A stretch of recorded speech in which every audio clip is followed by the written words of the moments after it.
ቅዱስ ጎርጎርዮስ ዘእንዚናዙ ስለ ጌታችንና ስለ መድኃኒታችን ስለ ኢየሱስ ክርስቶስ እንዲህ አለን። ይጸልያል፣ ነገር ግን የሌሎችን ጸሎት ይሰማል። ያለቅሳል፣ የሌሎችን እንባ ግን ያብሳል። ሰው ነውና አልዓዛር ወዴት እንደተቀበረ ጠየቀ። አምላክ ነውና አልዓዛርን ከሞት አስነሳ። እርሱ በርካሽ ዋጋ ያውም በ30 ብር ብቻ ተሸጠ። ነገር ግን ዓለምን በውድ ዋጋ በከበረ ደሙ ገዛ።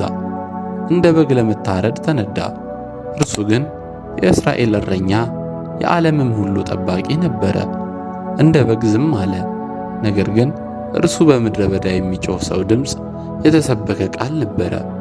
እርሱ የተሰቃየና የቆሰለ ነበረ፣ ሁሉንም በሽታና ቁስል ግን ይፈውስ ነበር እያለ ቅዱስ ጎርጎርዮስ አባታችን እንዲህ ይነግረናል። ረድኤት በረከቱ ከሁላችን ጋር ለዘላለም ትኑር።